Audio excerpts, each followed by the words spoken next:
أعوذ بالله السميع العليم من الشيطان اللعين الرجيم.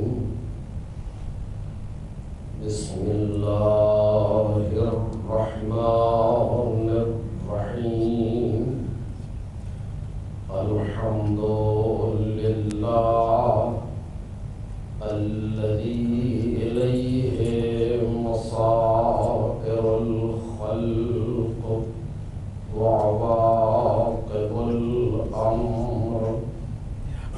نحمده على عظيم إحسانه ونير برهانه ونوام فضله وامتنانه، حمدا يكون لحقه قضاء ولشكره أداء، وإلى ثوابه مقربا ولحسن مزيده موجبا. والصلاة والسلام والتحية والإكرام على أمينه وحبيبه وخيرته من خلقه وحافظ سره ومبلغ رسالاته، العبد المرتضى والنبي المجتبى والرسول المصطفى أبي القاسم محمد.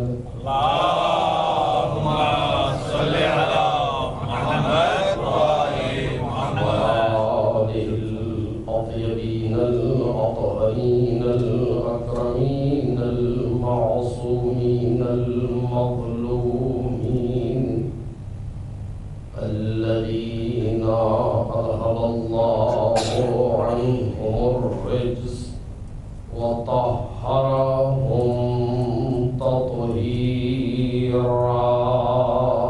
اللهم صل على محمد وآل محمد. سيما ابن الزهراء بقية الله وآيته الكبرى، واللعنة الأبدية على أعدائهم أجمعين.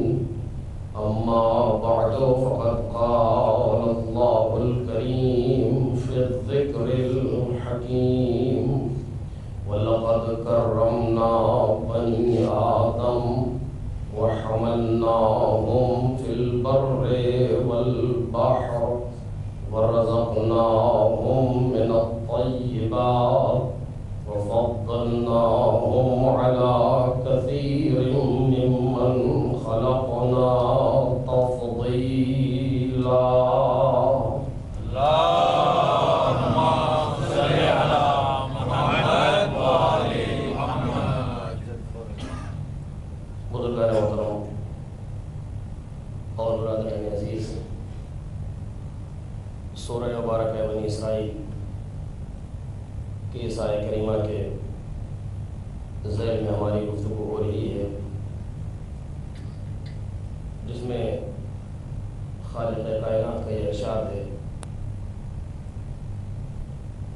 کہ ہم نے بنی آدم کو کرامت عطا کی، مکرم بنایا، خشکی اور تری میں اسے اٹھایا، پاک و پاکیزہ اسے رزق عطا کیا، اور اپنی بہت سی مخلوقات پر اسے فضیلت دی۔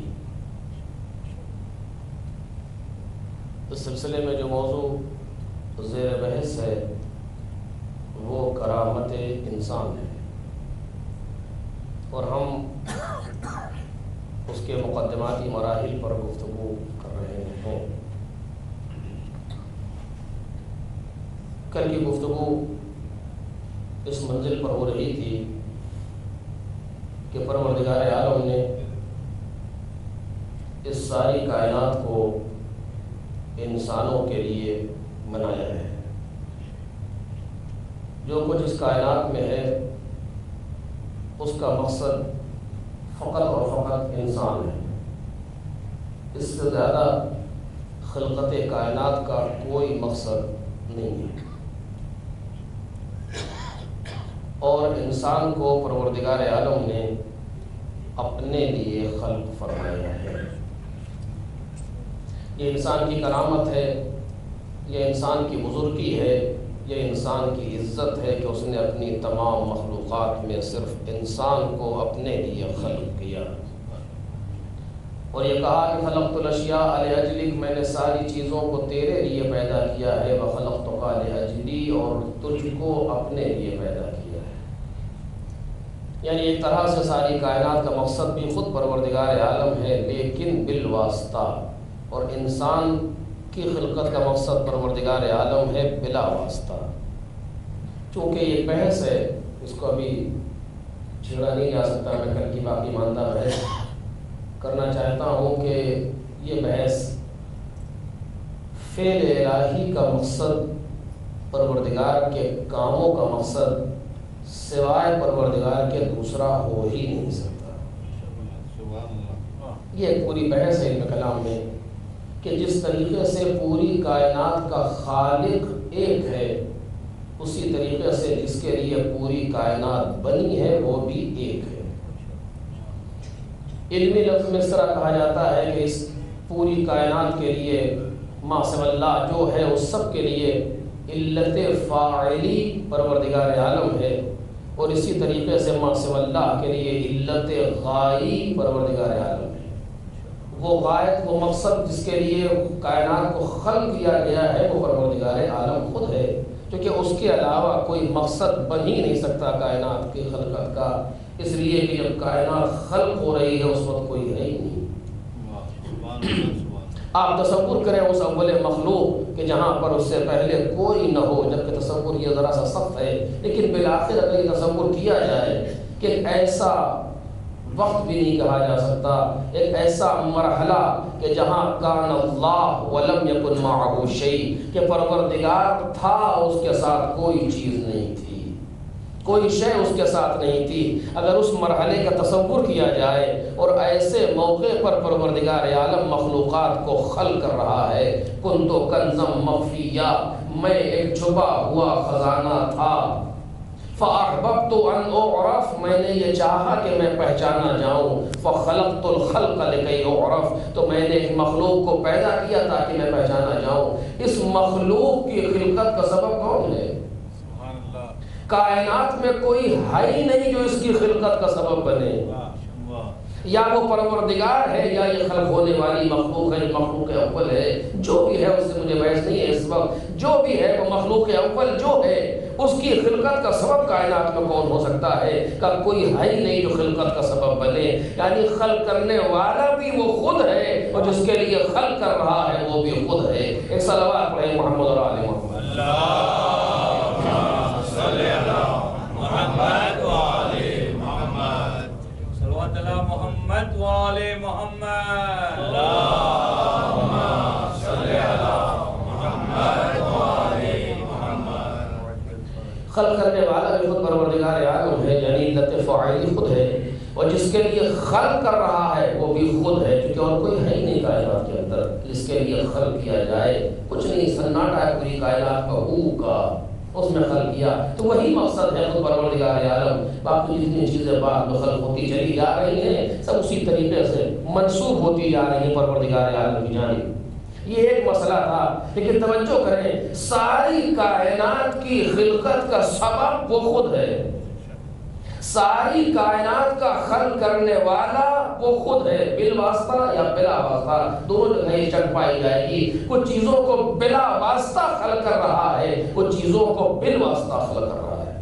اس میں کوئی بہت بڑا مسئلہ نہیں ہے، کیسے ممکن ہے ہماری خلقت کے سبب ہمارے والدین، یہ واسطہ درمیان میں آ رہا ہے، پروردگار کی خلقت میں ایک واسطہ بیچ میں آ رہا ہے۔ اسی طریقے سے پوری ساری کائنات جو ہمارے سامنے ہے، جتنا کچھ ہے، وہ مجردات ہو، مادیات ہو، کسی بھی عالم کی مخلوق ہو، یا بالواسطہ پروردگار عالم سے خلق ہو رہی ہے یا بلا واسطہ پروردگار عالم سے خلق ہو رہی ہے، بالآخر آخری وہ خود ہے خلق کرنے والا، آخری وہ خود ہے بنانے والا۔ اسی طریقے سے جس کے لیے بنایا جا رہا ہے، یا بالواسطہ خدا خود ہے یا بلا واسطہ خدا خود ہے، یعنی علت فاعلی میں بھی واسطہ ہے یا نہیں ہے، علت غائی میں بھی واسطہ ہے یا نہیں ہے، لیکن یہ شرافت انسان ہے، توجہ کریں، یہ شرافت انسان ہے کہ جب اس نے آغاز انسانیت پر گفتگو کی تو آواز دی انی خالق بشرا من طین فاذا سویتہ ونفخت فیہ من روحی فقعوا لہ ساجدین، میں مٹی سے بشر بنانے والا ہوں،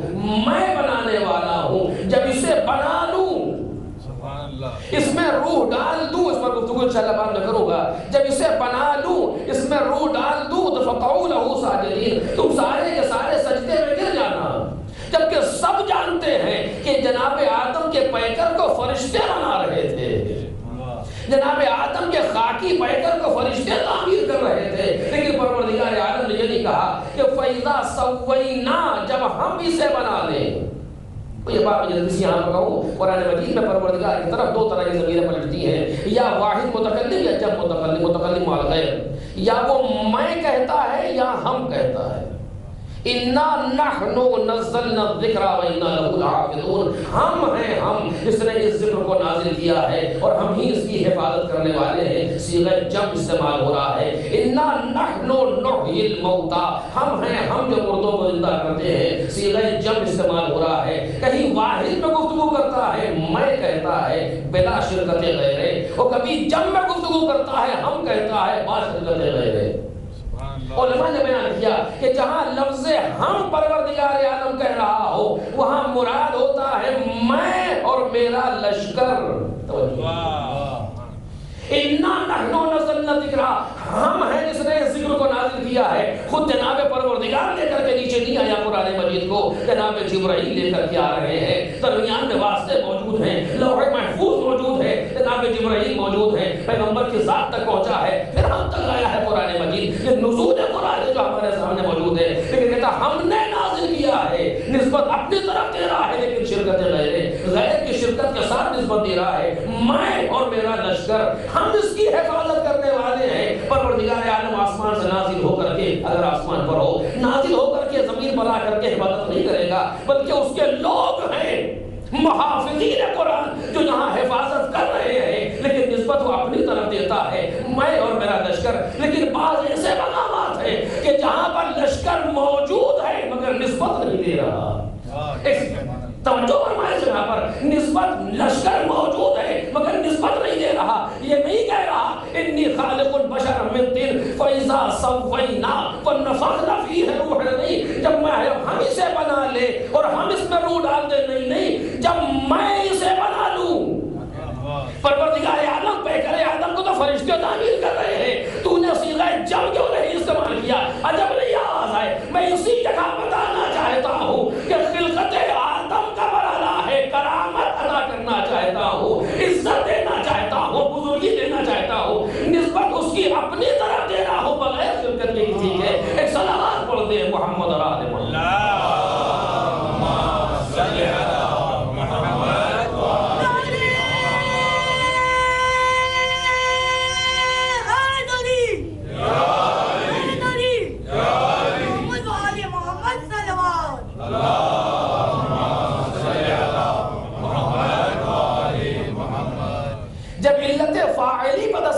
جب انسان کے بنانے کا تذکرہ کیا، جب انسان کی خلقت کا تذکرہ کیا، پہلا انسان جناب آدم اس کائنات میں، ان کے پہلے سلسلہ انسانیت میں موجود ہے، وہ جو اس سے پہلے نہیں ہے، لیکن اس کائنات میں سب سے پہلا انسان خود جناب آدم، چونکہ ہم اس نظریے کے قائل نہیں ہیں کہ پہلے انسان جانور تھا، بندر تھا اور کیا تھا، اس کے بعد انسان بن گیا، ایسا کچھ نہیں ہے، جو بندر تھے وہ آج بھی بندر ہی ہیں الحمدللہ۔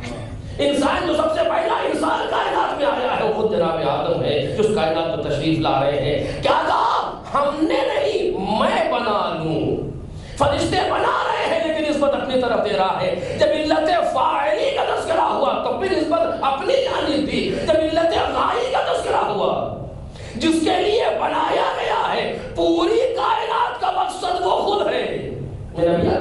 کیا کہ پوری کائنات کا مقصد پروردگار عالم ہے، اس کے علاوہ کوئی مقصد ہو ہی نہیں سکتا کائنات میں، کیونکہ وہ بنانے والا ہے جس کے لیے بنائے گا، صرف اپنے لیے خلق کر رہا ہے پوری کائنات کو، اپنے آپ کو پہچانوانے کے لیے، اپنے حسن کو ظاہر کرنے کے لیے، اپنی معرفت کروانے کے لیے، اپنی اظہار محبت کے لیے، جو بھی آپ کہنا چاہتے ہیں اس نے اپنے لیے خلق کیا ہے، لیکن اس کے باوجود کہتا ہے خلقت الاشیاء لاجلک، اے انسان میں نے ساری چیزوں کو تیرے لیے پیدا کیا ہے۔ علت غائب وہ خود ہے لیکن انسان کی طرف نسبت دے رہا ہے، اور ساری مخلوقات میں صرف انسان کو چنتا ہے اپنے لیے، اور تجھ کو میں نے اپنے لیے بنایا ہے۔ جب آغاز پر گفتگو کی تب بھی صیغہ واحد رکھا، جب غائب پر گفتگو کی تب بھی اپنے آپ کو مخصوص کیا انسان سے۔ ایک صلوات پڑھے محمد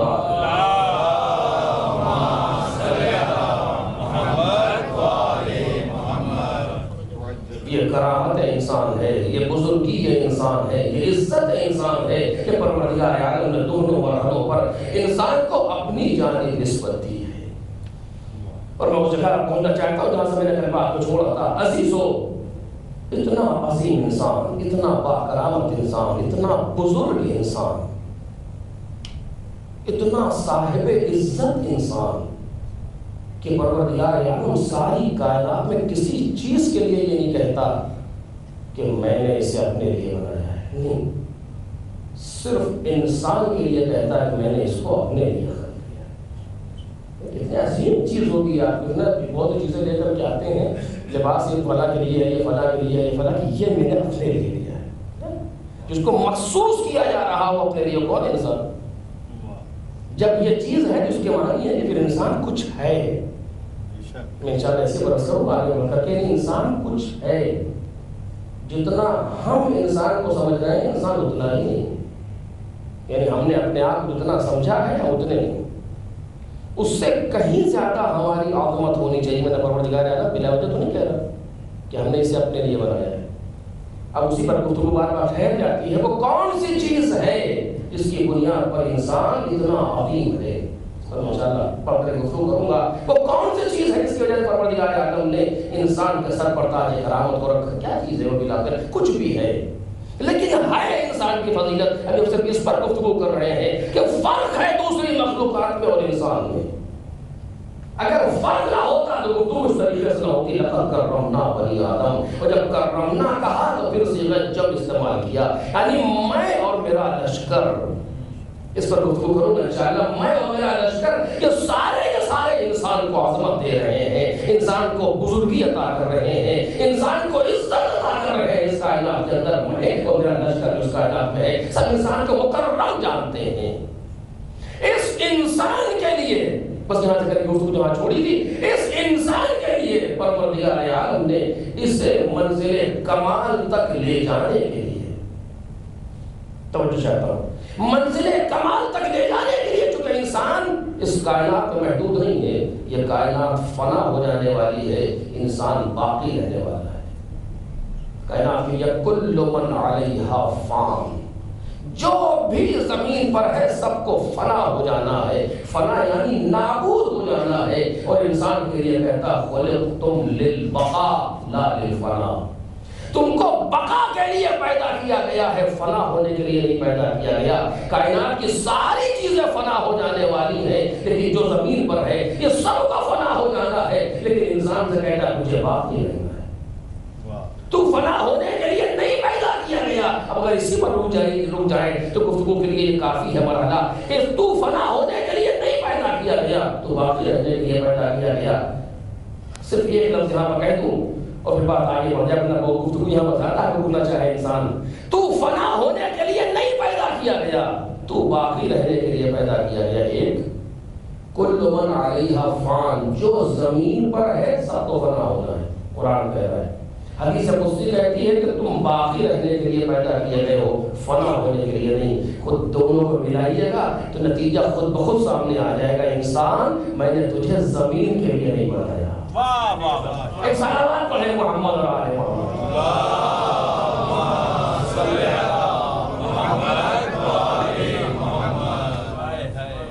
اگر اس آیت کو اس حدیث قدسی سے ملا دیا جائے، حدیث قدسی خلقتم للبقاء لا للفنا، اے آدم کی اولاد تجھے باقی رہنے کے لیے پیدا کیا ہے، فنا ہونے کے لیے نہیں پیدا کیا۔ اور یہاں قرآن نے کہا کل من علیہا فان، جو بھی زمین پر ہے سب کو فنا ہو جانا ہے، اس کے معنی تجھے میں نے زمینی نہیں بنایا۔ سبحان اللہ، سبحان اللہ۔ تو کوئی دوسری مخلوق ہے، تو عرشی مخلوق ہے، زمینی مخلوق نہیں ہے۔ میں نے تجھے زمین پر بھیجا ضرور ہے لیکن مخلوق تو زمینی نہیں ہے۔ ایک صلوات پڑھے محمد علیہ وسلم۔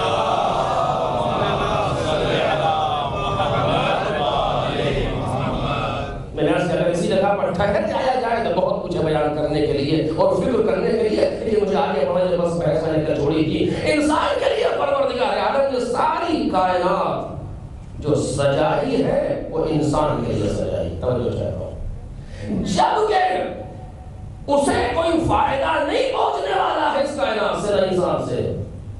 تم سجدہ کرو یا نہ کرو ہماری خدائی پر حرف نہیں آتا۔ میں سے 3 دن سے آپ کے سامنے مسلسل بیان کر رہا ہوں، تم اطاعت کرو یا نہ کرو ہماری خدائی پر کوئی حرف نہیں آتا، لیکن ہم نے یہ سارا انتظام تمہارے لیے کیا ہے چونکہ ہمیں تم سے محبت ہے۔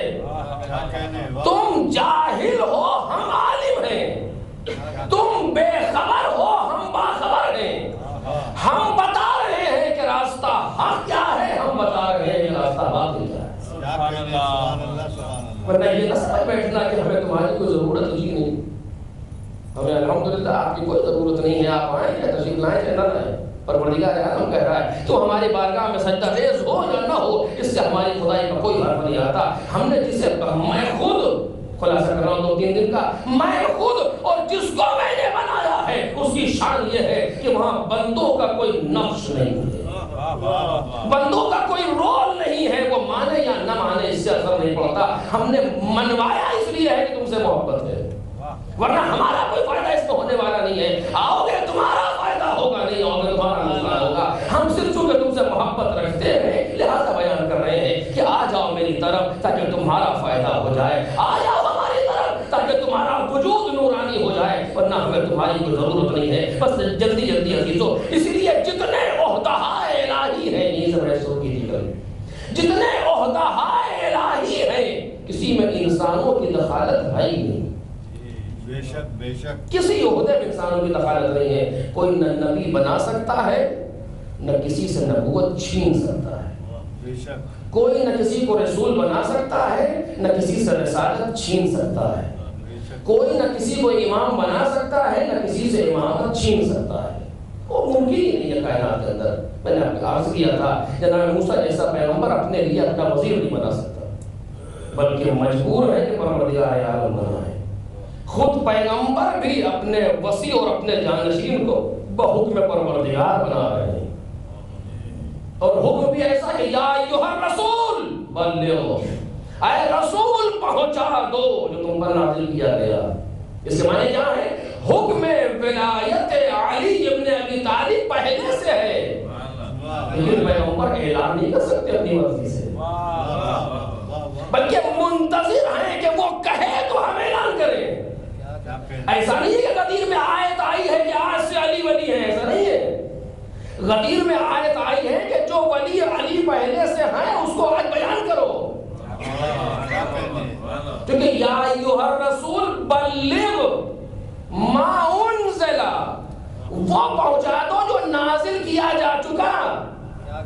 کب نازل کیا ہے یہ نہیں بتایا خدا نے، کبھی وقت ہوگا تو عرض کروں گا کب نازل ہوا یہ، لیکن یہ نہیں بتا رہا پروردگار یہاں پر کہ کب نازل ہوا، یعنی پہلے نازل ہوا ہے۔ کیا نازل ہوا تھا؟ پیغمبر نے بتا دیا من كنت مولاه فهذا علی مولا، جس کا میں مولا ہوں اس کے لیے علی مولا، یعنی اعلان ولایت۔ ولایت کا مسئلہ غدیر میں نازل نہیں ہوا، غدیر سے علی ابن ابی طالب کی ولایت شروع نہیں ہوئی، بلکہ اظہار اعلان ولایت غدیر میں ہے۔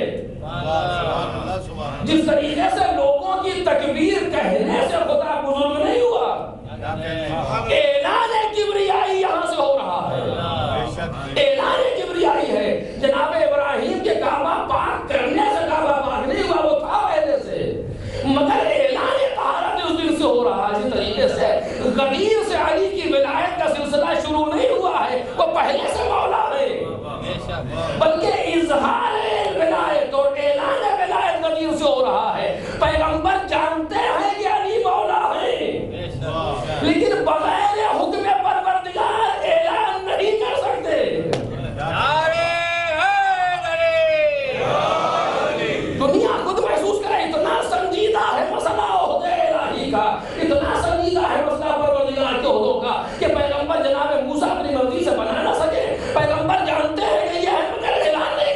چلے جب تک آیت نہ آ جائے. یا ایھا الرسول بلغ، اب پہنچا دو. اور جہاں آ گئی نہ آگے بڑھ سکتے ہیں نہ پیچھے ہٹ سکتے ہیں. لوگ واپس آئے جہاں بھی ہیں. کیوں؟ کیونکہ اتنا حساس مسئلہ ہے جو پیغمبر بیان کر رہے ہیں، تاکہ دنیا عہد الہی کو محسوس کرے. الہی عہد یوں ہی نہیں مل جاتے. کوئی کسی کو عہدہ دے ہی نہیں سکتا. توجہ کیجیے. اور اگر کسی نے کسی کو بنا بھی دیا تو وہ ان کا بنایا ہوا ہے، اس کی شرعی کوئی حیثیت نہیں. توجہ چاہتا ہوں. بحث کسی خاص جگہ کی طرف اشارہ نہیں کر رہا ہوں، کہیں بھی ہو. اگر کوئی کسی کو بنا بھی لے، اپنا سرپرست بنا لے، تو سرپرست بنانے سے بن نہیں جاتا. مثلا شادی کے لیے شرط ہے کہ لڑکی کا ولی باپ اور دادا. باپ اور دادا نہ ہو تو کوئی ولی نہیں ہے، وہ خود اختیار رکھتی ہے. چچا کہے ہم نے پالا ہے، آپ نے پالا ہے، ثواب اپنی مقام پر، ولی نہیں ہو سکتے آپ. سبحان اللہ سبحان اللہ. آپ کا ثواب اپنے جگہ پر، لیکن ولی بڑا بھائی کہ میں نے اس کو اپنے بچے کی طرح پالا ہے. بالکل صحیح کیا ہے آپ نے. آپ کا ثواب اپنی جگہ، ولی نہیں ہو سکتے. کیونکہ ولی وہی ہوگا جس کا اعلان پروردگار عالم کرتے ہیں. ایک صلوات پڑھیں محمد اور آل محمد.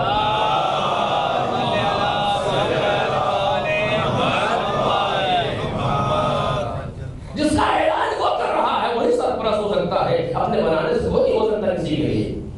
جہاں حکم وجوبی آئے، اب مجھے تھوڑا سا رکنا پڑے گا تاکہ یہ بحث آج واضح ہو جائے ہمارے کم سے بھائیوں کے لیے، بزرگ ان سے بہتر جانتے ہیں. جہاں حکم ولائی آتا ہے، سرکاری حکم آتا ہے، یعنی وجوب آ رہا ہو، حرمت آ رہی ہو، استحباب و کراہت و اباحہ آ رہا ہو، جہاں یہ احکام آ رہے ہیں، کوئی نہ کسی چیز کو واجب کر سکتا ہے نہ کسی چیز کو حرام کر سکتا ہے. توجہ کیجیے. کسی کو پروردگار عالم نے یہ طاقت دی ہی نہیں. کوئی بھی اپنی مرضی سے نہ کسی حکم کو حرام کر سکتا ہے، نہ کسی حکم کو واجب کر سکتا ہے، نہ کسی حکم کو مستحب قرار دے سکتا ہے، نہ کسی حکم کو مکروہ کہہ سکتا ہے، نہ مباح کہہ سکتا ہے. کچھ نہیں کہہ سکتا. صرف پروردگار کی ذمہ داری ہے، اور پروردگار کا یہ حق ہے کہ وہ کہے واجب کیا ہے، حرام کیا ہے، مستحب کیا ہے، مکروہ کیا ہے، مباح کیا ہے. یہ وہ کہہ سکتا ہے، اس کے علاوہ کوئی نہیں کہہ سکتا کائنات میں. وہ خود مالک ہے اس پوری کائنات کا، خود خالق ہے اس پوری کائنات کا، وہ خود رب ہے اس پوری کائنات کا، وہ خود رازق ہے اس پوری کائنات کا. جس طرح چاہے کائنات کو چلائے، نہ کوئی سوال کر سکتا ہے نہ کوئی کچھ پوچھ سکتا ہے اس سے. کائنات اس لیے آپ کا موبائل آپ کی جیب میں رکھا ہے، آپ اسے داہنی جیب میں رکھے، بھائی جیب میں رکھے، میں کون ہوتا پوچھنے والا.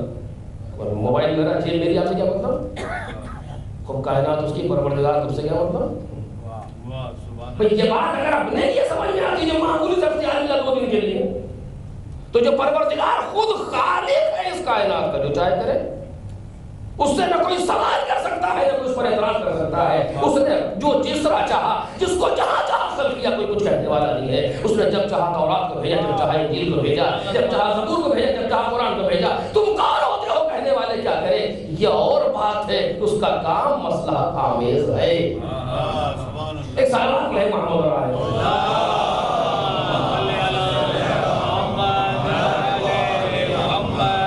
بہت سے مسائل ایسے ہیں کہ ہم ان چیزوں کو اپنا سمجھ لیتے ہیں. اب یہ بحث کا موقع اس طرح نہیں ہے. ہم ان چیزوں کو اپنا سمجھ لیتے ہیں، لہذا مجبوری ہوتی ہے، لہذا مشکل پیدا ہوتی ہے. ہمیں اولاد کس نے دی ہے گا؟ خدا نے. خدا چاہتا ہے اس اولاد کو لے لے. پریشانی کیا ہے؟ کچھ نہیں ہونا چاہیے، الگ قاعدہ کچھ نہیں ہونا چاہیے. اس نے دی تھی کہاں، وہ لے رہا ہے. آپ کون ہوتے کچھ کہنے والا ہے؟ کوئی نہیں ہوتے، اس کی چیز ہے.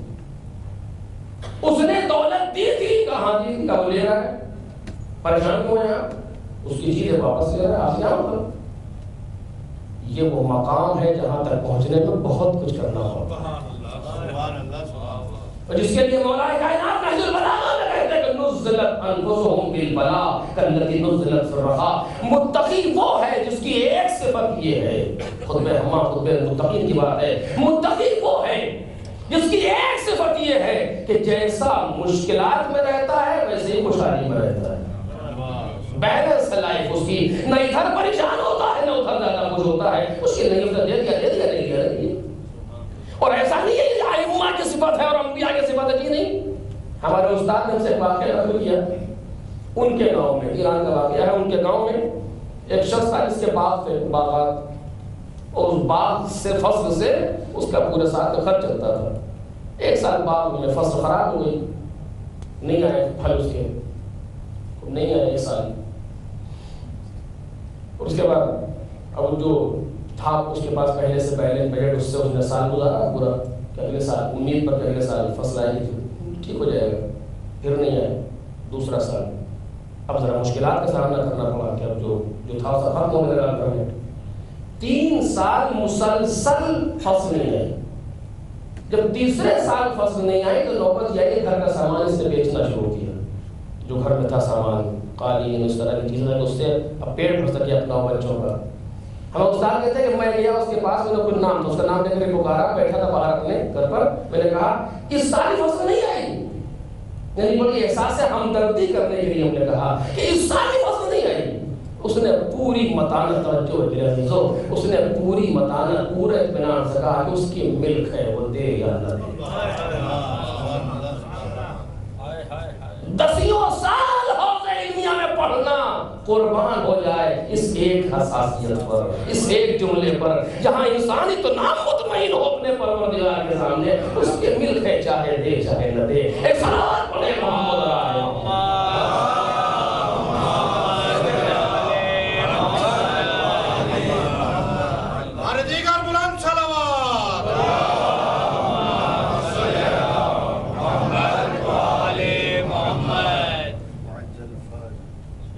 بات آ ہی گئی ہے، میں بچوں کی یادیں ہیں نہیں، واقعہ نقل جلدی سے اپنے بات ختم ہو جائے۔ ما سبق کے انبیاء کا تذکرہ ہے، ان کی امت کا تذکرہ ہے۔ ایک عابد تھا جو پہاڑ پر عبادت کیا کرتا، اس کا کام صرف عبادت کرنا، پروردگار اس کو 3 وقت پابندی کے ساتھ غذا دیتا، ناشتہ، دوپہر کا کھانا، شام کا کھانا پابندی سے آتا، فرشتہ لے کر کے آتا، کسی بھی طریقے سے وہ اپنا عبادت کرتا، اور اس کو دوسرا کوئی کام ہی نہیں تھا۔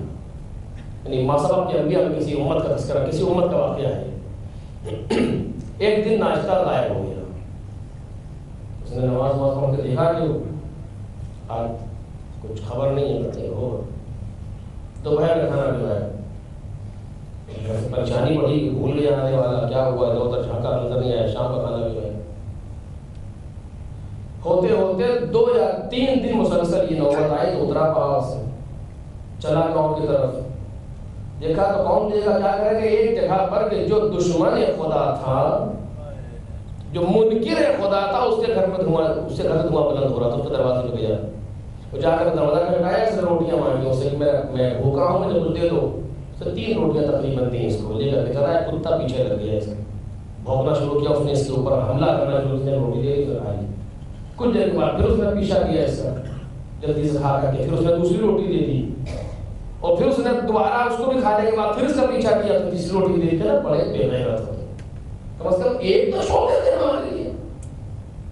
پروردگار کی مصلحت سے اس کتے کے زبان آئی، کا شرم نہیں آتی، ہم بے غیرت ہیں یا تم بے غیرت ہو، ہم بے غیرت ہیں یا تم بے غیرت ہو۔ کتنے مرتبہ ایسا ہوا ہے، ہمارا مالک ہمیں غذا دینا بھول جاتا ہے، لیکن ہم اس کا در چھوڑ کے آج تک کہیں نہیں گئے، اور تمہیں چند وقت کھانا نہیں ملا تو دشمن پروردگار کے دروازے پر ہاتھ پھیلا رہے تھے۔ ایک صلوات پڑھے محمد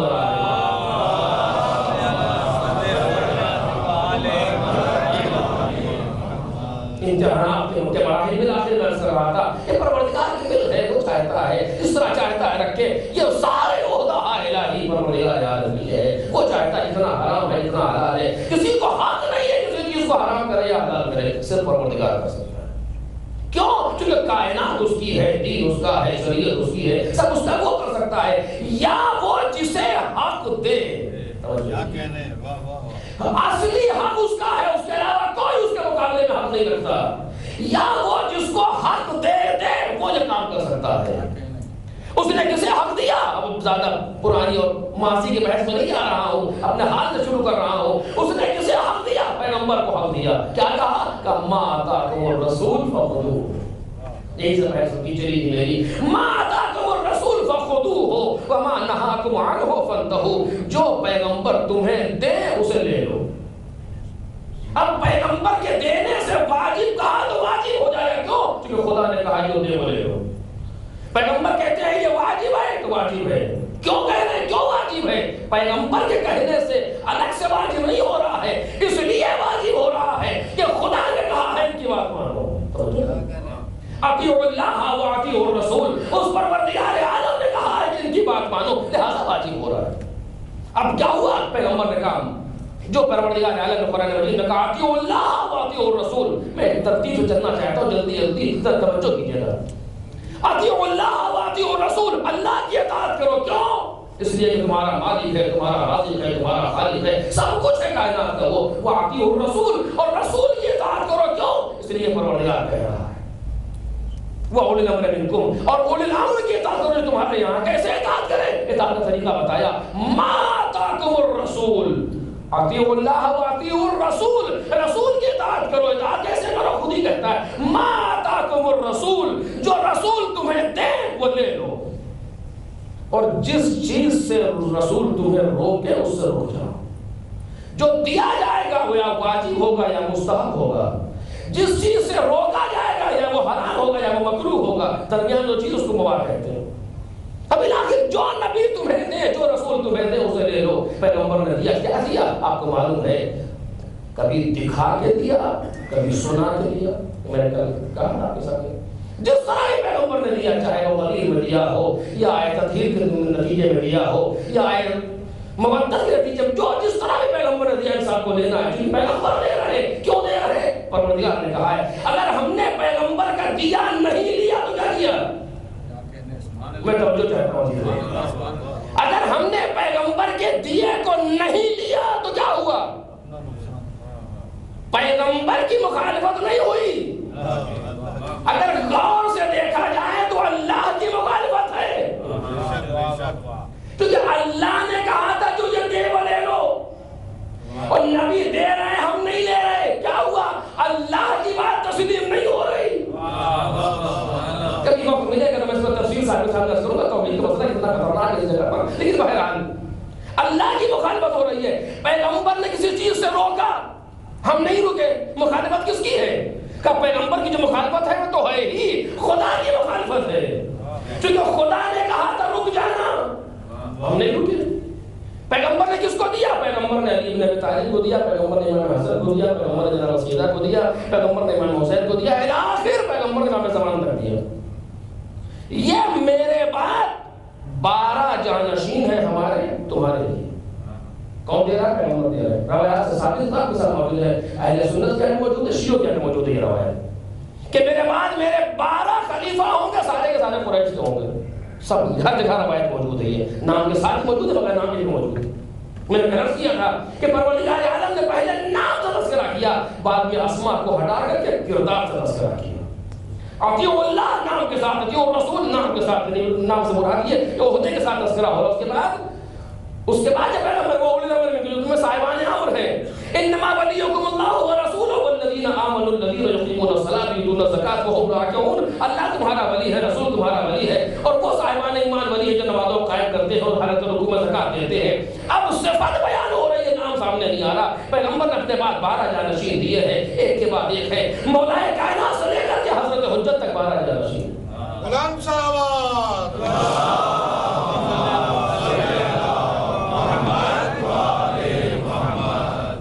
توجہ دیجیے, میں قرآن سے استدلال آپ کے سامنے پیش کرنا چاہتا ہوں. اطیعوا اللہ ایک, پھر اس کے بعد لفظ اطیعوا کی تکرار ہوئی, وَأَطِيعُوا الرَّسُولِ. اب اس کے بعد پھر لفظ اطیعوا کی تکرار نہیں ہے, وَأُولِي الْأَمْرِ مِنْكُمْ. توجہ دیجیے, ذرا سا سنجیدہ ہے. اطیعوا اللہ ایک, وَأَطِيعُوا الرَّسُولَ وَأُولِي الْأَمْرِ مِنْكُمْ. 2 اطاعت کا تذکرہ کیا, ایک اپنے لیے اور ایک رسول اور اولی الامر کے لیے, تاکہ بتا سکے کہ میری اطاعت اور ہے اور رسول اور اولی الامر کی اطاعت اور ہے. یعنی رسول کی اطاعت اور اولی الامر کی اطاعت کو ایک خانے میں رکھا, اپنی اطاعت کو دوسرے خانے میں رکھا, کیونکہ وہ واجب الاطاعہ ہے بالاصالہ, وہ واجب الاطاعہ ہے خود اپنی وجہ سے, چونکہ خالق ہے, مالک ہے, رازق ہے, سب کچھ ہے. توجہ کیجیے گا، لیکن دونوں اطاعتوں کو الگ کیا کہ ایک نہ ہونے پر اطیعوا اللہ، اللہ کی اطاعت کرو، یہ ایک مرحلہ ہے. اس کے بعد واطیعوا الرسول واولی الامر منکم، اور رسول کی اطاعت کرو اور اولی الامر کی اطاعت کرو. توجہ چاہتا ہوں عزیزو، یعنی اپنی اطاعت کو الگ کیا، اس سے مجھے بحث نہیں ہے. رسول اور اولی الامر کی اطاعت کو ایک ساتھ بیان کیا، یعنی کیا؟ جو اطاعت رسول کی ہے وہی اطاعت اولی الامر کی ہے. توجہ کریں، جو اطاعت رسول کی ہوگی وہی اطاعت اولی الامر کی ہوگی. اولی الامر کی اطاعت کیا ہوگی کہ جو شان اطاعت رسالت ہے، جو شان اطاعت رسالت ہے وہی شان اطاعت اولی الامر ہے. رسول کی اطاعت کی شان کیا ہے؟ ما آتاکم الرسول، جو تمہیں رسول دے اسے لے لو، جس سے روکے اس سے رک جاؤ. اولی الامر کی شان کیا ہوگی کہ جو دے لے لو. اب یہ نہیں کہا جا سکتا کہ یہ ہمارے مزاج کے مطابق ہے، وہ ہمارے سماج کے مطابق ہے، وہ ہماری قوم کے مطابق ہے، وہ ہماری پارٹی کے مطابق کچھ نہیں. جو اولو الامر دے، جب بھی دے، جیسے بھی دے، جہاں بھی دے، ایک صلوات پڑھیں نا محمد اور آل محمد.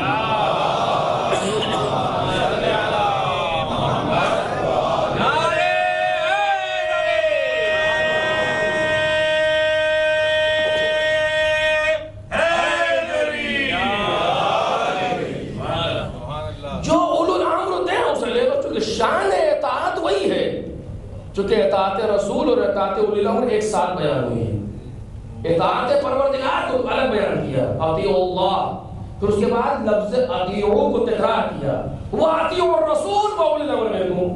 اب رسول اور اولی الامر کو ایک ساتھ بیان کیا، یعنی تاکہ محسوس کرو ہماری شان الگ ہے. کیوں الگ ہے؟ چونکہ ہم پروردگار ہیں، ہماری اطاعت خود اصلی حیثیت سے بالرسالہ واجب ہے، لیکن ان کی اطاعت ہماری اطاعت کی وجہ سے واجب ہے. لیکن ان دونوں کی اطاعت ایک جیسی ہے. اگر ایک کو سمجھ لو گے دوسرے کو بخود سمجھ میں آ جائے گی. اطاعت رسول کی شان کیا ہے کہ جو دے وہ لے لو، جس سے روکے اس سے رک جاؤ. یہی شان اہل بیت کی ہوگی اور اولی الامر کی ہوگی. مولائے کائنات جو دے وہ لے لو، جس سے روکے اس سے رک جاؤ. حسن جو دے وہ لے لو، جس سے روکے اس سے رک جاؤ. یہ سلسلہ چلے گا حضرت مہدی تک. جو دے اسے لے لو، جس سے روک یا اس سے رک جاؤ. توجہ کیجیے گا. اب یہاں پر میں پھر وقت میرے پاس نہیں بچ رہا ہے، یہاں سے میں نے کل بحث چھوڑی تھی، لیکن یہ کہنا ضروری تھا. توجہ کیجیے گا. جہاں جو دے اسے لے لو، جس سے روک یا اس سے رک جاؤ. سلسلہ دیکھیے، پروردگار عالم نے جناب آدم سے جناب عیسیٰ تک مقدمہ بنایا تاکہ لوگ پیغمبر کی اطاعت اور پیغمبر کے مقام کو محسوس کر سکے. کل کی گفتگو، پیغمبر 23 سال تک کائنات میں رہے تبلیغی زندگی کے اعتبار سے، 63 سال کی حیات گزاری، 40 سال تک خاموش رہے، 63 سال کی تبلیغی زندگی ہے، 13 سال مکے کی زندگی، 10 سال مدنی زندگی. اس 23 سال میں وہ سب کچھ دے کر کے جا رہے ہیں جو قیامت تک کے لیے ہے. کیوں؟ اس لیے کہ حلال و محمد حلال الی یوم القیامہ، وہ حرام حرام الی یوم القیامہ. جو حلال کر دیا وہ قیامت تک کے لیے حلال ہے. زمانے کتنے بدلتے رہے لیکن حلال حرام نہیں ہو سکتا، اور جسے حرام کر دیا وہ حلال نہیں ہو سکتا. اب جو بھی آئے جس مصلحت کے تحت کرے، رسول کی خلاف ورزی ہوگی، چاہے جس مقام پر ہو، کوئی رشتہ دار ہو، ناطے دار ہو، کوئی اپنے آپ کو کچھ بھی کہتا ہو، لیکن حلال پیغمبر کو حرام نہیں کہہ سکتا. ایک صلوات پڑھے محمد اور آل محمد.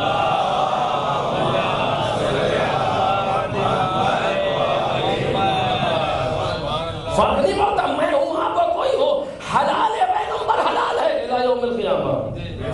کیونکہ اب کوئی دوسرا آنے والا نہیں. ما آتاکم الرسول فخذوہ، جو نبی دے رہے اس کو لے لو، جو جس سے روکتے ہیں اس سے رک جاؤ. حلال جو کر دیا قیامت تک کے لیے حلال ہے، کوئی پیچھے مداخلت نہیں کر سکتا.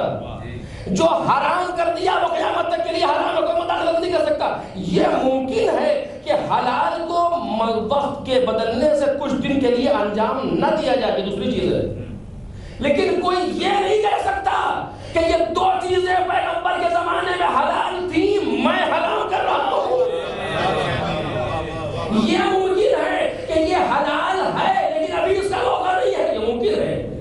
حالات کے اعتبار سے وہ چیز ہے، حلال ہے ہمارے لیے کھانا، لیکن راستے میں فوج لگی ہم نہیں کھا سکتے، خبردار کہیں تو نہیں، نجات چلی جائے گی، حرام ہو جاتی ہے۔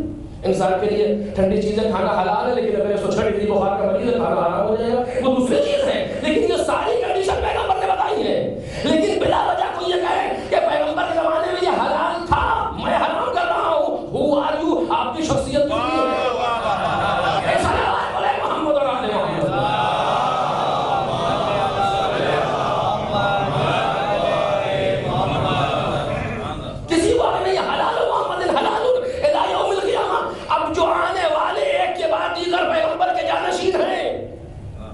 میں پوری ذمہ داری سے کہہ رہا ہوں، میں نے نہیں دیکھا، آپ نے دیکھا ہو مجھے بتا دیجیے، میں پڑھنا چھوڑ دوں گا اس کے بعد سے، کیونکہ یہاں وہ مذہب نہیں ہے کہ نقطہ لگ جائے چاہے دین پامال ہو جائے۔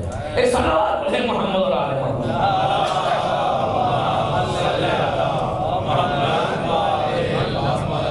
میں نے نہیں دیکھا کہ کسی امام نے یہ کہا ہو، توجہ چاہتا ہوں، کسی امام نے یہ کہا ہو کہ یہ پیغمبر کے یہاں حرام تھا ہم حلال کر رہے ہیں، یا یہ پیغمبر کے یہاں حلال تھا ہم حرام کر رہے ہیں۔ آپ دکھائیے مجھے، میں نے نہیں دیکھا، ہو سکتا ہے نہیں، کسی امام نے یہ نہیں کہا، نہ فقط یہ نہیں کہا بلکہ دشمنوں سے اقرار لیا۔ کیا کہنا، اب یہ بات میں جو کہنا چاہ رہا تھا آج پھر نہیں پہنچ پایا ہوں، لیکن بالآخر انشاءاللہ یہ مقدمہ ضروری تھا کہ ذہن تک پہنچ جائے۔ نہ فقط یہ کہ نہیں کہا بلکہ دشمنوں سے اقرار لیا کہ ہم نے ایسا نہیں کیا۔ اب دیکھیے کربلا میں اسے کیا کہا، جب آخری حجت تمام کرنے کے لیے آئے ہیں، آخری خود اپنی جنگ سے پہلے، تو کہا یہ بتاؤ کیا ہم نے کسی حلال محمد کو حرام کر دیا؟ سب نے کہا نہیں۔ کیا ہم نے کسی حرام کو حلال کر دیا؟ سب نے کہا نہیں، اقرار لیا ہے، تاکہ رہتی دنیا تک کے لیے، چونکہ اس کے بعد کوئی جنگ ہونے والی نہیں ہے امامت سے، یہ آخری جنگ ہے آل محمد کی، اور اس آخری جنگ میں ہم قیامت تک کے لیے ایک بات کہنا چاہتے ہیں کہ دنیا دیکھ لے ہماری جنگوں کا معیار یہ نہیں ہے کہ ہم نے دین میں تبدیلی کی ہے۔ دشمن اس بات پہ ہمارے سامنے نہیں آ رہا کہ ہم نے دین میں تبدیلی کی ہے، ہر کہہ دیتے کچھ نہ آ کر کہ ہاں جی ہم نے یہ کر دیا، کوئی نہیں، دامن پر داغ نہیں لگا سکا کوئی۔ جب سارے کے سارے خاموش، تو نے دوسرا جملہ کہا فَبِمَا تَسْتَحِلُّونَ الدَّمِينَ، پھر تم میرے خون کو حلال کیوں جانتے ہو؟ ایک عجیب بات ہے، کیسے ایسے لوگ تھے کہ جو اتنی سی معمولی مصلحتوں کو نہیں سمجھ رہے۔ امام نے پہلے اپنے لیے پوچھا میں نے کوئی حرام حلال کیا کہ نہیں، کوئی حلال حرام کیا نہیں، پھر ہمارا خون تم نے کیوں حلال کیا؟ آپ کیا کہیں، پھنس گئے؟ کہتے بغضاً لأبیک، توجہ کیجئے، دشمن واقعا اندھا ہوتا ہے۔ بغضاً لأبیک، آپ کے باپ کے بغض میں قتل کر رہے ہیں، اس کا مطلب یہ کہ باپ نے کچھ کیا ہوگا حرام و حلال، یہ تو سمجھ آ رہا ہے، آپ نے نہیں کیا لیکن آپ کے باپ کے بغض میں کر رہے ہیں کچھ، وہ ممکن ہے وہاں کچھ مشکل رہی ہو۔ باپ نے بھی احتیاط سے جملہ کہلوا دیا، آپ متوجہ ہو گئے؟ ابن ملجم کو رسی باندھ کر کے لوگ لائے مسجد میں، ابھی ابن ابی طالب مسجد میں بیٹھے ہوئے ہیں، ابن ملجم کی شمشیر سے لہو ٹپک رہا ہے، مولا زخمی عالم میں بیٹھے ہیں، اور ایسے موقع پر ابن ابی طالب نے ایک جملہ کہا ابئس الامام لک، ابن ملجم کیا میں تیرا برا امام تھا؟ کوئی بھی برائی کا داغ ابن ملجم مولا علی کے دامن پر نہیں لگا سکتا۔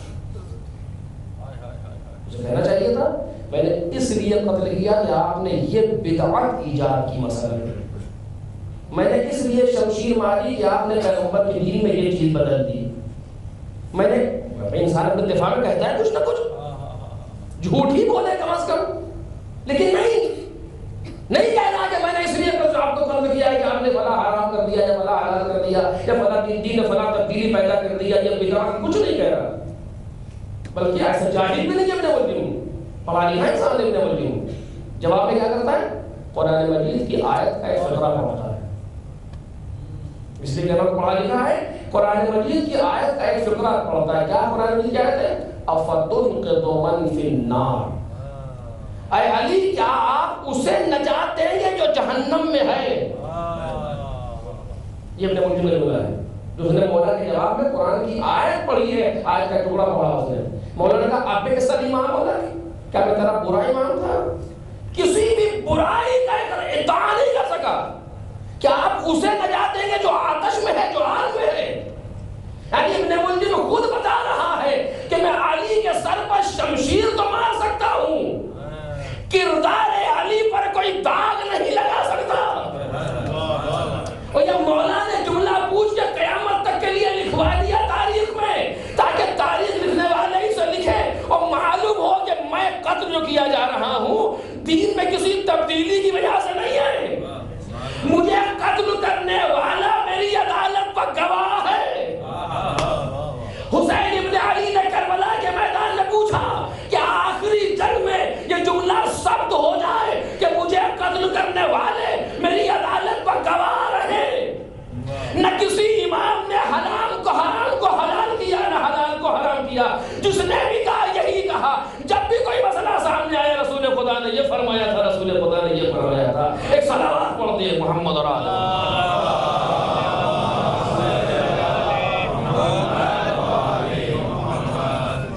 اگر مقدمہ یاد رکھیے گا، مجھے پھر نہ کہنا پڑے. کل انشاءاللہ اس سیرہ سے بات کو شروع کروں گا. اس مقدمے کے بعد سے جو کوئی اہم مسئلہ ہے بار بار رہ رہا ہے، لیکن بالآخر کہ جو بھی ہے پروردگار عالم نے پیغمبر کو اختیار دیا، ما آتاکم الرسول فخذوہ.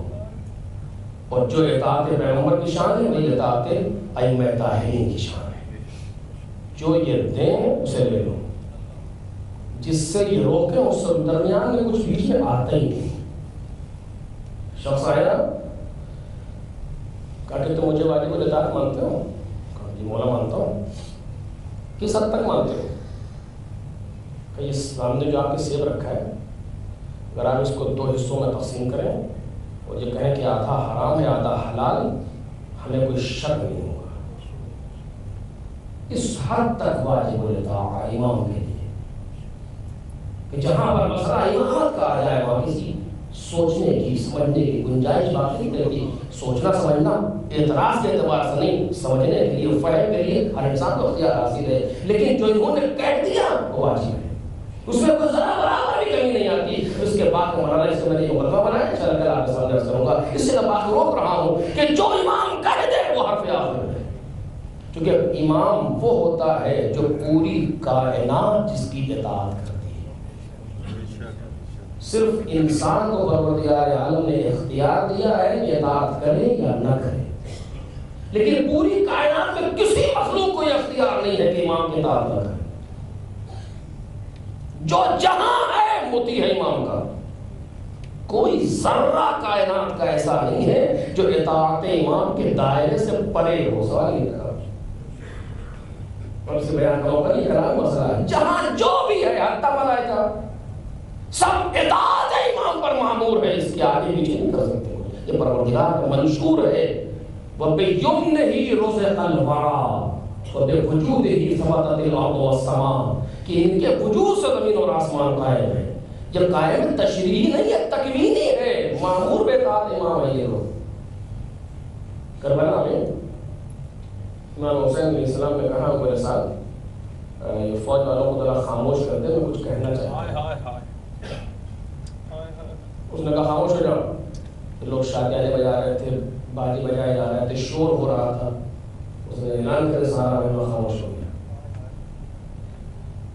امام نے کہا کہ میرے ساتھ ان گھوڑوں کو بھی خاموش کر دیں. جس میدان میں اتنے بہت سے گھوڑے کھڑے ہوں، ہزاروں سب آوازیں آ گئی، کہ ان کو بھی خاموش کر دیں. عمر ساتھ نے سر جھکا دیا، پیشانی پر عرق نامت. یہ ہمارے بس کی بات نہیں ہے، یہ ہم نہیں کر سکتے. انگشت شہادت سے آپ نے اشارہ کیا. پوری کربلا پر پن ڈراپ سائلنس ہے. جانور سر جھکا کے کھڑے ہوتے جاتے ہیں. امام اپنی قدرت دکھانے کے لیے ایسا نہیں کرتے ہیں، بلکہ آخری حجت ہے اب بھی سمجھ جاؤ ہم ایسے واجب الطاعت ہیں۔ یہ کام بھی لوگوں کی ہدایت کے لیے کر رہے ہیں، اب بھی سمجھ لو ایسے واجب الطاعت ہیں۔ یہ بے شعور حیوان حیوان بھی ہماری اطاعت کر رہے ہیں، لیکن جہاں ملئت بطونہم من الحرام کہتے ہو، ان کے پیٹ حرام سے بھر چکے ہو، ان پر امام کی بات کا اثر نہیں ہوتا۔ یہ تکمیل رابطہ ہے۔ اس بیان وقت ہی چلا کروں گا آپ کے سامنے کہ ان کے امام کا خطرہ ہے، ان کے پیٹ حرام سے بھر چکے اور ان پر امام کی باتوں کا اثر نہیں ہو رہا۔ ہاں عزیزو، آپ نے دیکھا اس طریقے سے ان لوگوں نے امام کی باتوں کی بیان کی ہے کہ انسان تصور نہیں کر پاتا کہ اتنا ظرف ہے حسین بن علی کے اندر۔ کوفے کے بازار میں جناب زینب خطبہ دینا چاہتے، وہاں کسی طرح کا شور ہو رہا ہے، تالیاں بجا رہی ہیں عورتیں کہ آواز نہ آئے زینب کی۔ ایک جملہ کہا اسکتو، خاموش۔ راوی کہتا ہے جملے کا جناب زینب کے دہان سے نکلنا تھا تو اثر ہوئی۔ سکتت الاجراس حبست الانفاس، جانوروں کے گلے میں بڑی گھنٹیاں ٹھہر گئیں، سینوں میں سانس گھٹ گئی، کوئی زور سے سانس نہیں لے سکتا تھا جناب زینب کے جملے کے بعد۔ کیا ہے یہ؟ مجبور نہ سمجھنا، یہ اختیار ولائی ہے شہزادی زینب۔ کوئی دعا نہیں کر رہی جناب زینب، کوئی تسبیح نہیں پڑھ رہی جناب زینب، کوئی ذکر نہیں کر رہی، بلکہ حکم دیتی ہے اس کا تو خاموش۔ اور جب کہہ دیا خاموش تو خاموش، کیونکہ یہ اختیار ولائی ہے شہزادی زینب کا۔ لیکن اس کے باوجود یہ جا رہی ہے، یہ دین کی ضرورت ہے کہ ہم اس طریقے سے پابند رسل ہیں، ورنہ مجبور نہ سمجھنا ہمیں۔ بس عزیزوں نے تمام کر دیا۔ یہ قافلہ کوفے میں اسیر تھا۔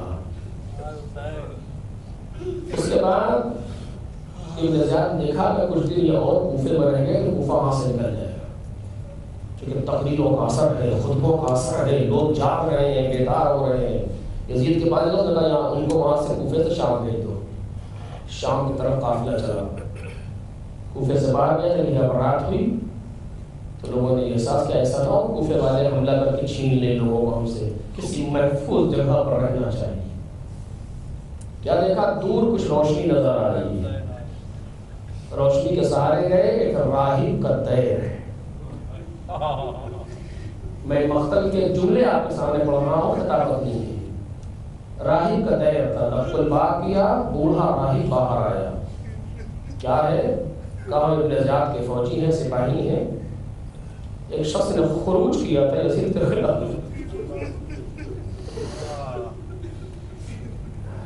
ہم نے ان کے مردوں کو قتل کر دیا اور ان کی عورتوں کو لے کر کے شام جا رہے ہیں۔ اس قافلے کو کہا ہم کیا کریں کہ آج کی رات تمہارے دیر میں رہنا چاہتے ہیں، اس خوف سے کوئی لوگ حملہ کر کے ہم سے چھین نہ لیں۔ راہب جہاں دیدہ ہے اس نے موقع کی نزاکت پر ایک نظر ڈالی، کیا دیکھا کہ کچھ معصوم چہرے، بولے بولے سے لوگ، ایسے لوگ تو قتل نہیں کیے جاتے۔ ایک سر سے آسمان تک نور ساتے ہیں، کچھ رسل بستہ بیویاں، شرم و حیا کا رہ کر، سر سے پاؤں تک لوہے میں جکڑا ہوا ایک جوان۔ کیسے لوگ ہیں یہ، کون تھے؟ لیکن کچھ پوچھ نہیں سکتا۔ اس نے کہا دیکھو ایسا کرو، ہمارے دیر میں اتنی جگہ نہیں کہ تم سب آ جاؤ، ان سروں کو رکھ دو، ان بیویوں کو، اس جوان کو، تم سارے کے سارے فوجیوں باہر سے حفاظت کرو۔ سب نے راہب کی بات کو مان لیا۔ سر حسین کو نوک نیزہ سے اتارا گیا، ایک صندوق پر رکھ کر کے قفل کیا گیا، ایک حجرے میں جا کے رکھ دیا گیا۔ باقی سروں کو نوک نیزہ پر ہے، دیوار سے لگا کے کھڑا کر دیا گیا۔ صحن خانہ میں کوئی بیویاں بیٹھ گئی، ایک گوشے میں امام سجاد کھڑے ہو گئے۔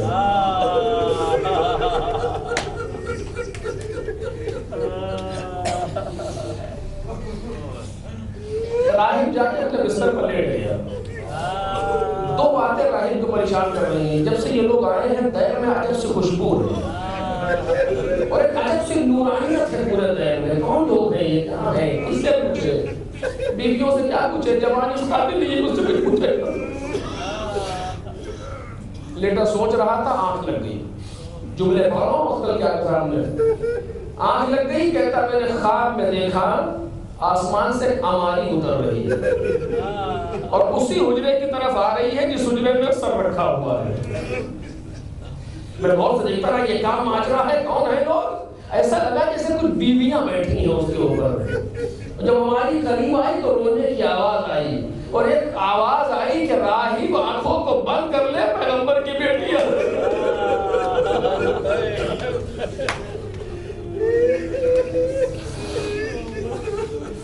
کہتا میں خواب میں کچھ دیکھ تو نہیں رہا, میں نے آنکھوں کو بند کر لیا لیکن مجھے آواز آ رہی ہے رونے کی. ایسا لگ رہا بیوی اور رو رہی ہے سوار کر کے, پر ایک بیوی ایسے رو رہی ہے جیسے کسی کا جوان بیٹا مر جائے.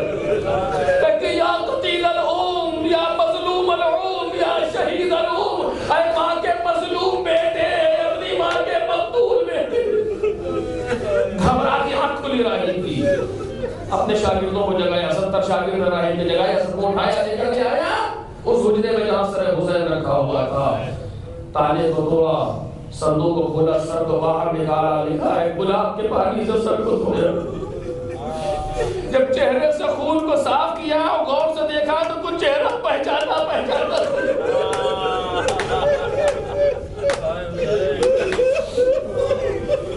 کچھ چہرہ پہچانا سا لگا. لا کر کے اس جگہ پر رکھا جہاں عبادت کیا کرتا تھا. کچھ دیر راہب نے اور سارے شاگردوں نے عبادت کی اور اس کے بعد کہتا اے سر یہ بتا کہ تو کون ہے. سارا راہب کہیں لگا ہوا سر بولتا ہے اے سر یہ بتا کہ تو کون ہے. سر سے آواز آئی راہب انا الغریب, انا المظلوم, انا العطشان. اے راہب ہم غریب ہیں, اے راہب میں مظلوم ہوں, میں پیاسا ہوں. یہ کہہ کر کے سر خاموش ہو گیا. اتنا درد ہے آواز میں کہ راہب بھی رو رہا ہے, سارے شاگرد رو رہے ہیں. کیسے نہ ہو اپنی غربت کا مرثیہ حسین ابن علی خود پڑھ رہے تھے. سر کہتے کہتے سر خاموش ہو گیا. راہب کہتا زدنی, ارے اور بتا. جب یہ سنا تو سر سے آواز آئی ان تسأل عن حسبی و نسبی. اے راہب اگر تو میرا حسب و نسب پوچھتا ہے تو سن, انا ابن محمد المصطفیٰ, انا ابن علی المرتضیٰ, انا ابن فاطمہ الزہرا, انا ابن خدیجہ الکبریٰ. اتنا سننا تھا راہب نے دوڑ کے سر کو اٹھا دیا, منہ پر منہ رکھ دیا. اے مولا ایسے عالم میں حال ہو, ایسے عالم میں وعدہ پورا کیا. لے کر کے باہر آئے, سارے کے سارے لوگ باہر آئے. آواز دی امام سجاد سے, مولا اشہد ان لا الہ الا اللہ و اشہد ان محمد رسول اللہ. اے مولا ہمارا اسلام قبول کرے, ہمیں اجازت دے, ہم ان کافروں کو فنار کریں. تلواریں نکالی, امام نے ہاتھ کو پکڑ لیا. ارے نہیں راہب نہیں, مصلحت خدا یہ ہے, انتقام لینے والا آئے گا. جب میری زینب نے کربلا کا رخ کیا ہو, اے میرے غیرتدار بھائی, ارے آ کے دیکھو تمہاری بہن کی غربت ایسی ہے کہ غیروں کو ترس آ رہا ہے. اے میرے عباس, آپ اپنی بہن کی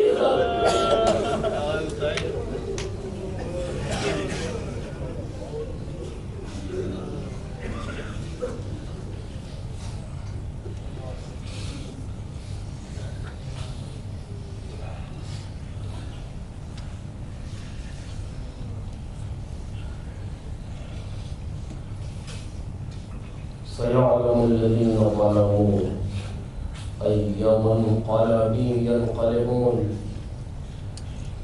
ألا لعنة الله على القوم الظالمين. إنا لله وإنا إليه راجعون. إلهي رضا بقضائك وتسليما لأمرك, لا معبود سواك يا غياث المستضيفين, يا راحم المساكين, يا أرحم الراحمين.